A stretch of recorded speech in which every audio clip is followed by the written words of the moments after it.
Я езжу сюда очень часто и всю зиму устроюсь.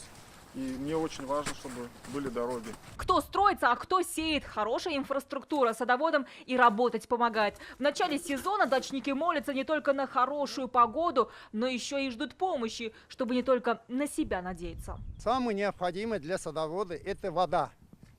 Без воды никак невозможно вырасти там овощи, фрукты, всегда надо поливать. Самое удобное место это было здесь, потому что все мои садоводы выезжают именно отсюда. В этом году садоводам республика решила помочь деньгами. 500 000 рублей на развитие садов и огородов от республики. Деньги направят в Альметьевский, Тукаевский, Нижнекамский районы и пригород Казани, где больше всего любителей дач. По критериям отбора в новую программу попадут не все. Не менее 200 существующих и действующих садовых участков, отсутствие дороги, элементов электроснабжения, водоснабжения. Исключается также СНТ с постоянным проживанием. Но небольшие сады и огороды могут рассчитывать на программу софинансирования от Татарстана. Рубль от взносов дачников республиканский бюджет будет удобрять своим рублем. Грунтовые дороги без щебенки – то, что отличает любое садовое общество. Помимо этого, это еще самая затратная часть в бюджете. В садовом обществе Бирюли таких улиц 4, поэтому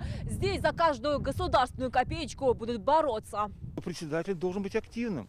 Понимаете, когда я обзваниваю, вот некоторые говорят, да ладно, мы сами там, в общем, а некоторые просто даже не хотят в этом участвовать. Есть такие. Те же деньги мы бы по софинансированию, часть мы, часть государства, эти деньги пошли бы на внутренние электросети. Это большая проблема. Сейчас идет отбор садовых обществ, которым выделят финансы. Правда, председатели пока не активны. От них ждут инициатив. К 1 мая министерство обещает назвать счастливчиков.